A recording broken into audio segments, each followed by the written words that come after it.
자, 우리 두 명의 지체가 함께 예배 드리고 있는데 우리 매주마다 같이 예배 드렸는데 얼굴 한 번도 안 비춰준 우리 분도 있어요. 한번 와서 인사만 한번 하고 가면 좋을 것 같아요. 요새 되게 바쁘게 영상 편집하고 있는데 광수 쌤도 매주 같이 예배 드리죠. 예. 자, 들어오세요. 할렐루야.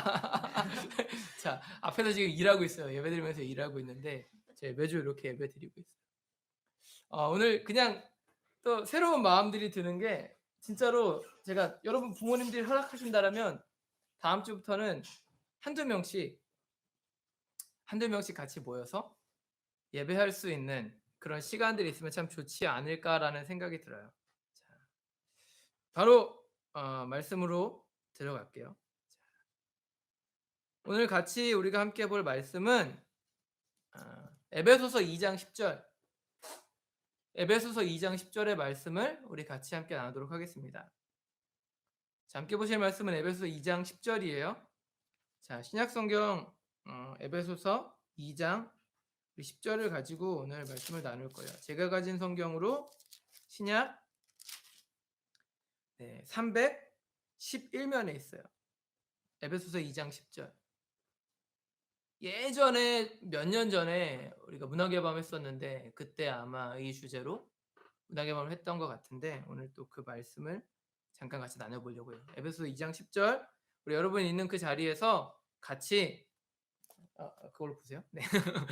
같이 읽도록 하겠습니다. 에베소 2장 10절입니다. 시작. 우리는 그가 만드신 바라 그리스도 예수 안에서 선한 일을 위하여 지으심을 받은 자니 이 일은 하나님이 전에 예비하사 우리로 그 가운데서 행하게 하려 하심이니라. 아멘. 자, 제가 표준세 번역으로 한번 다시 읽어드릴게요. 우리는 하나님의 작품입니다. 선한 일을 하게 하시려고 하나님께서 그리스도 예수 안에서 우리를 만드셨습니다. 하나님께서 이렇게 미리 준비하신 것은 우리가 선한 일을 하며 살아가게 하시려는 것입니다. 아멘. 자, 오늘 함께 보신 에베소서 2장 10절의 말씀을 가지고 포이에마라는 헬라어죠. 포이에마라는 제목으로 우리 말씀을 나눌 거예요. 말씀을 나누기 전에 한 가지 제 이제 개인적인 이야기를 좀 나누면서 말씀을 시작하면 좋을 것 같아요.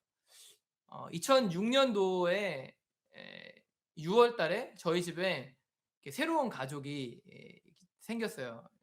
그때 제가 이제 처음으로 이제 강아지를 키우게 됐는데 강아지 안 키우시는 분들은 무슨 개가 가족인가라고 하시겠지만 키워본 분들 알 거예요. 예, 강아지가 가족이 될 수밖에 없다라는 거.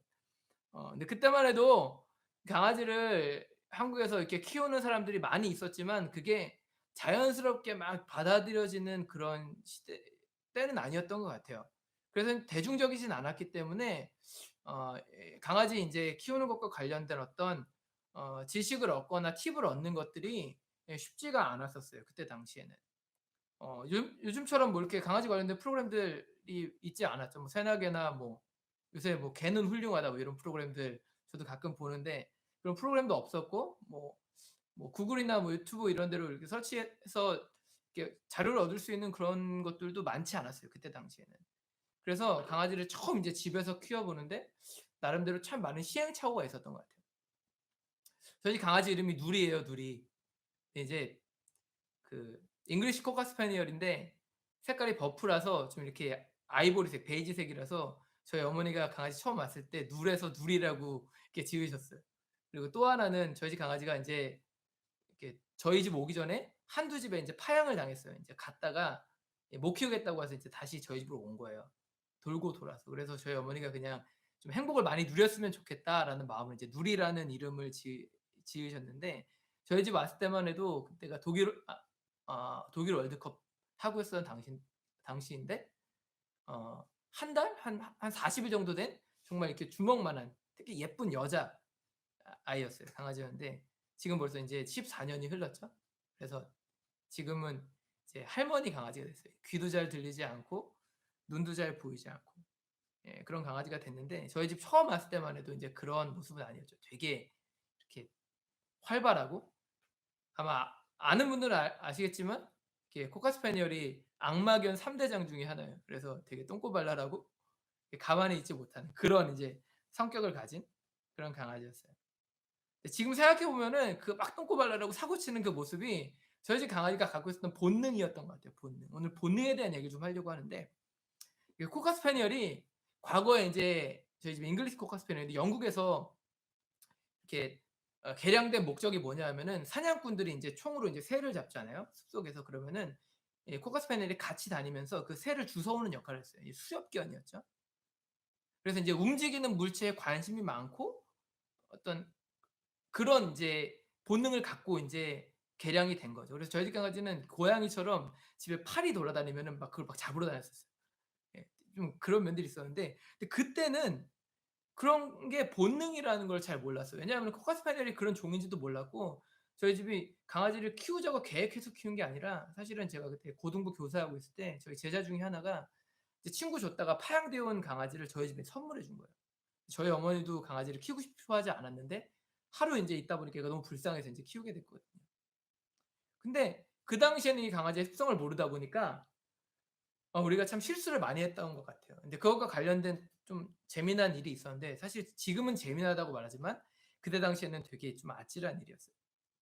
제가 인제 저희 집 강아지가 8 개월 정도 됐었을 때 그냥 그때도 어느 때와 다름없이 인제 산책을 이렇게 나갔었어요. 이제 저희 집 앞에 인제 공원이 있었는데 공원 산책을 나갔었는데 한가로운 인제 오후를 보내고 있었죠.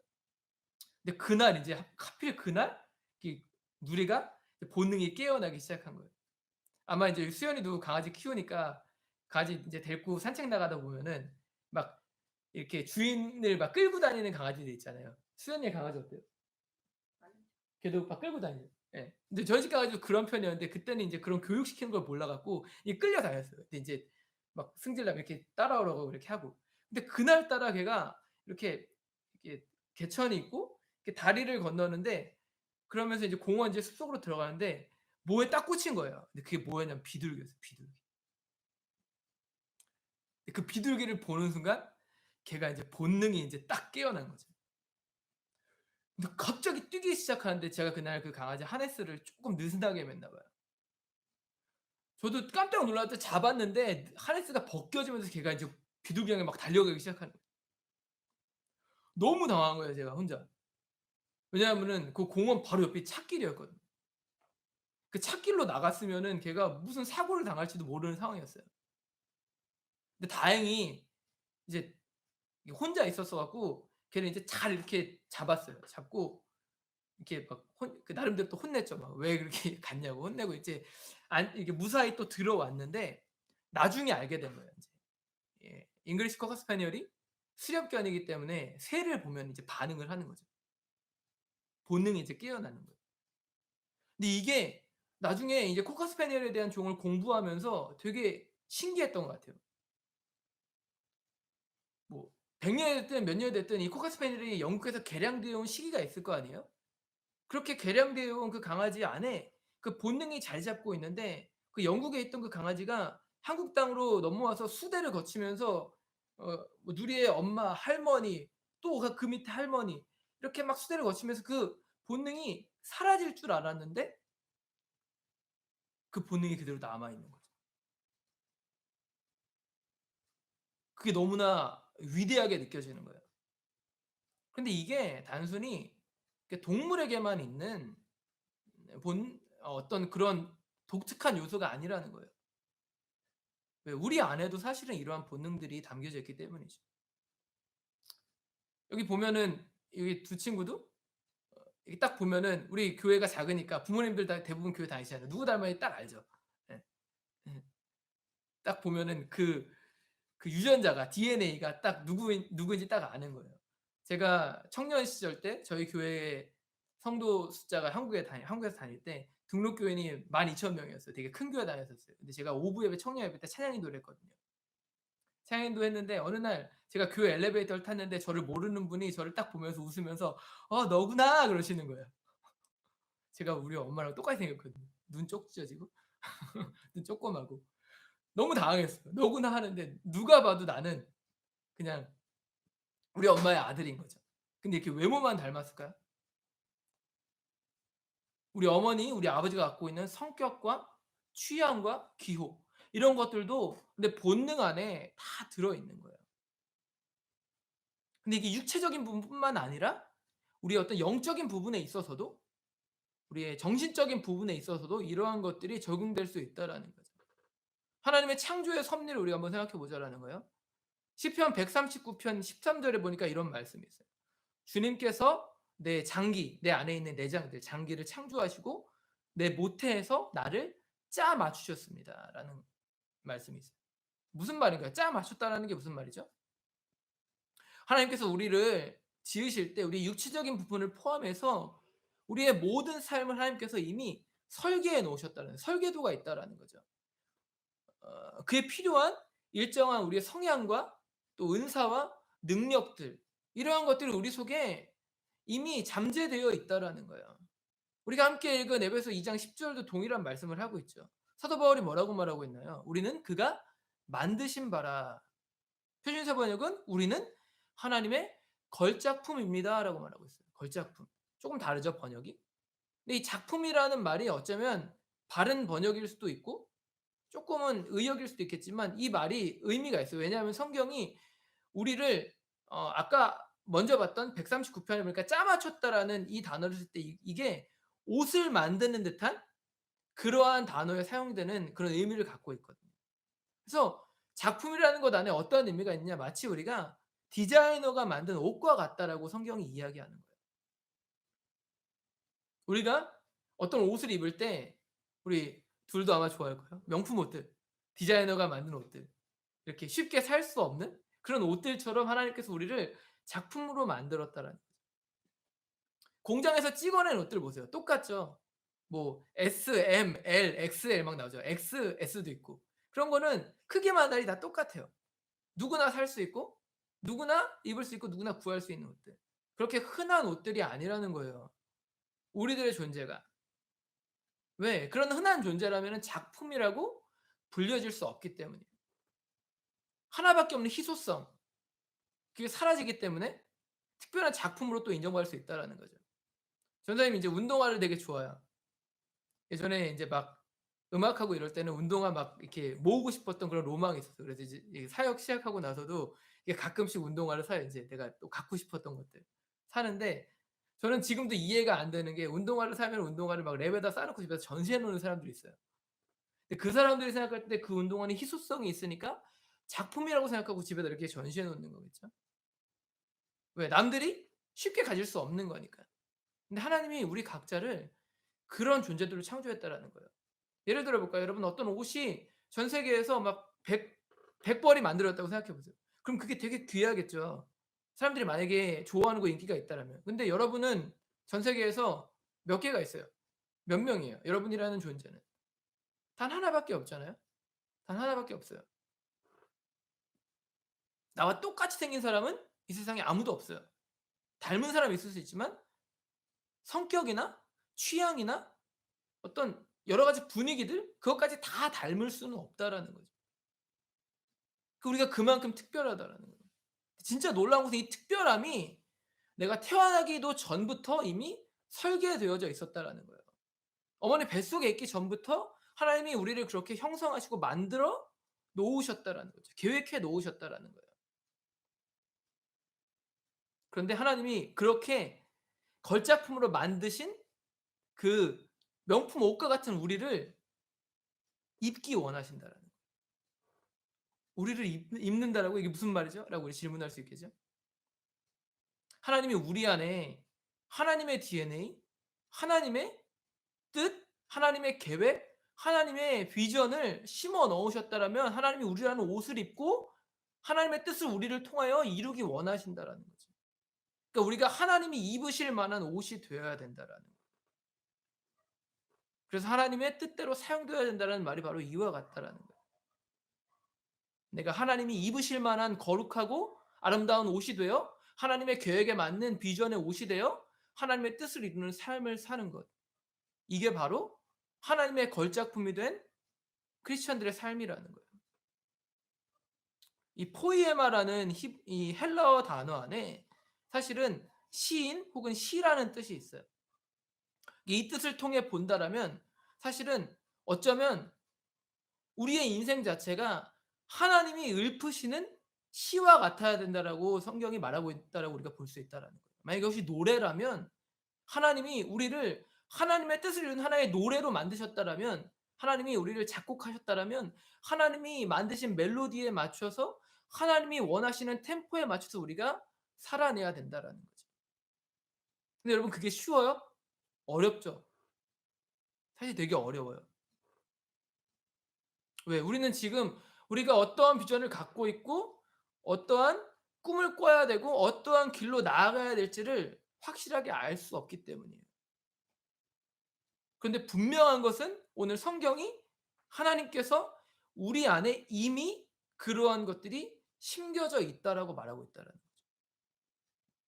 그럼 어떻게 해야 돼요? 우리가 매 예배 때마다 늘 이야기하는 것. 결국에 우리가 할 일은 하나님의 음성에 귀 기울이고 하나님의 뜻에 순종하는 삶을 사는 방법밖에 없다라는 거예요.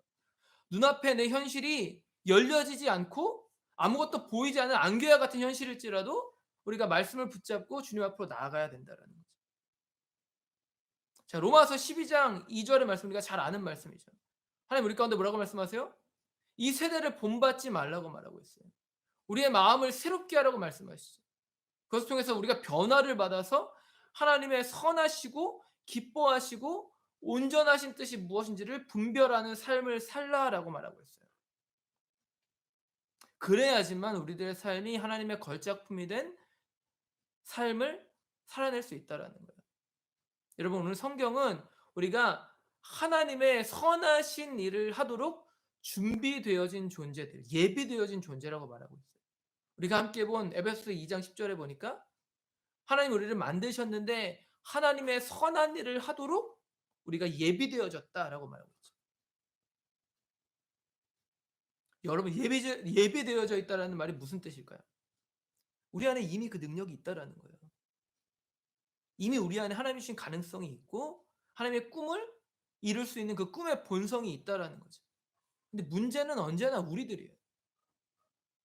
오늘날 많은 사람들이 자신 안에 있는 그 하나님의 본성, 하나님의 꿈, 그것이 담겨져 있다라는 거, 내 안에 있는데 내가 오늘 볼 수 없고 내가 오늘 느낄 수 없고 내가 오늘 캐치할 수 없으니까 나에겐 그런 것이 없다라고 우리가 단정 지어 버린다라는 거죠. 그러니까 우리 앞에 어떠한 작은 고난들이 다가오면 우리가 쉽게 넘어지고 쉽게 좌절하고 쉽게 우리의 인생 자체를 포기해 버리는 거예요. 오늘 우리 앞에 놓인 현실들을 생각해 보세요. 지금 우리가 10주 동안 통제된 상황 속에서 어떤 친구들은 진짜 가까운 데도 못 나가는 그런 상황 가운데 있을 거예요.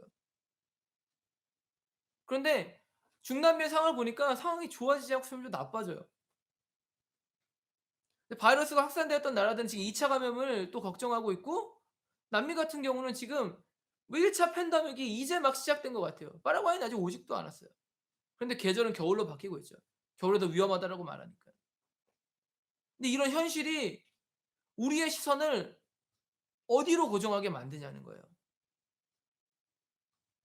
사실은 하나님보다는 우리 앞에 놓여 있는 현실에 우리가 집중하는 순간들이 더 많이 있다라는 거죠.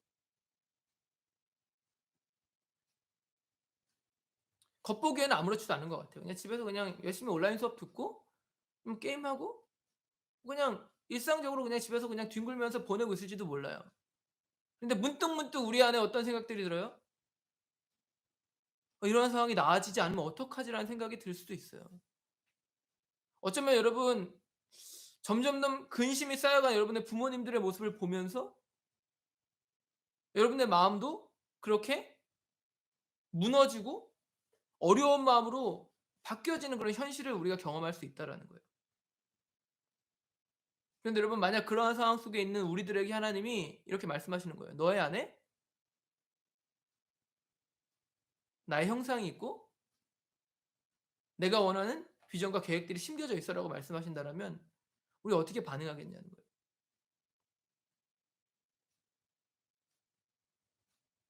아니 하나님이 그렇게 말씀하시지 않더라도 이미 우리 안에 그것들이 있어요. 그런데 우리가 그것들을 알지 못한 채 생각하지 못한 채 느끼지 못한 채 그냥 우리의 인생을 내팽개쳐 놓고 살아가고 있다면 하나님 우리를 바라보면 어떤 생각을 하실까요? 하나님 보시기에 우리 스스로가 너무 바보 같아 보이지 않을까요?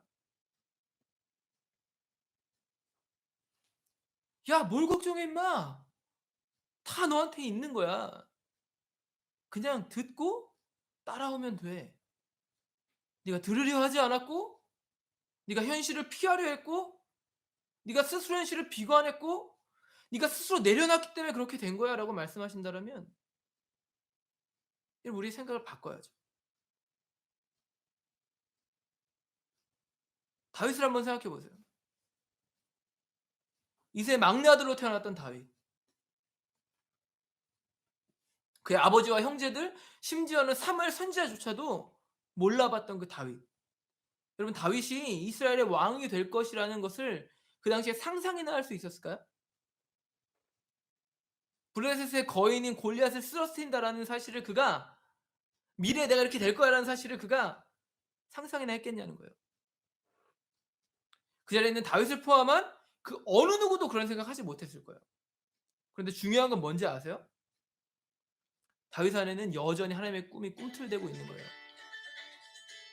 여전히 다윗 안에 그 꿈이 움직이고 있는 거예요.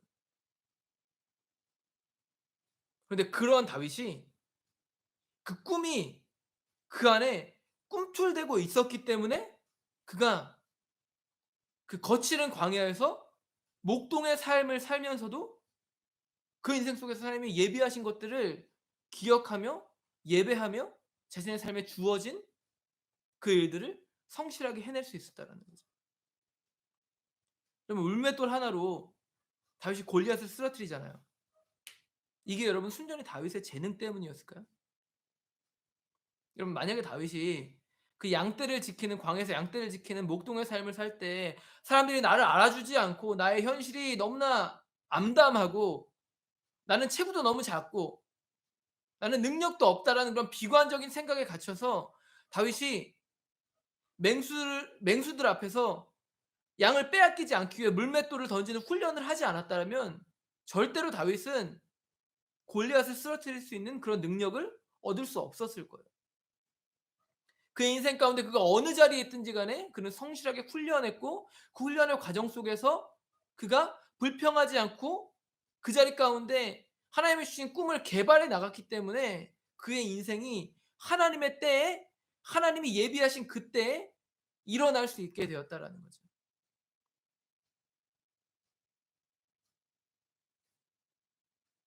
그러나 양떼를 지키고 있을 때는 그 미래는 알 수 없어요.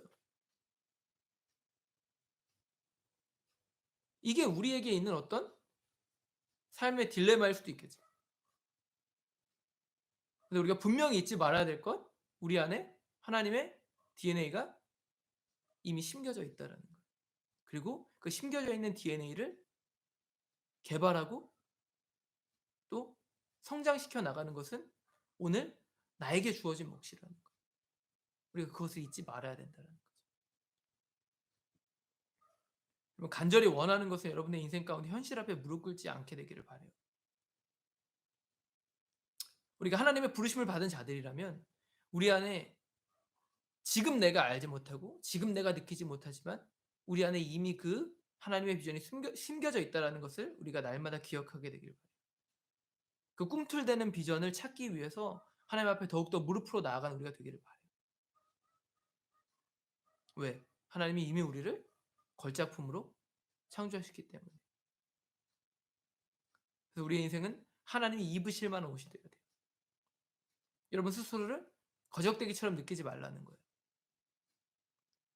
하나님이 우리의 인생을 작곡해 나가시고 우리의 인생을 노래로 부르신다라면 우리는 그 리듬에 맞춰가야 돼요.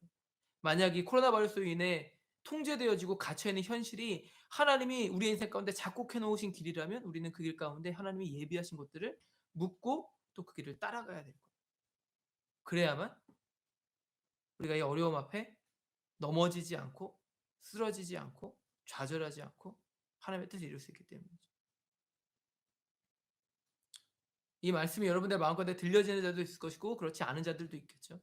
여러분 그러나 반드시 기억해야 할 것, 하나님은 살아계시고 그 살아계신 하나님이 우리를 사랑하시고 우리를 찾고 계시고 우리를 부르고 계시고 우리를 통해 하나님의 계획을 이루기 원하신다라는 것. 그것들을 잊지 않고 날마다 믿음으로 하루하루 매일매일의 삶에서 여러분 온라인 수업도 또 우리가 드리는 예배도 또 우리가 하나님 앞에 올려드리는 기도도 우리의 삶 가운데 행하는 모든 일들도 성실하게 행할 수 있는 우리 중고등부 시대들 될 수 있기를 주님의 이름으로 축복합니다.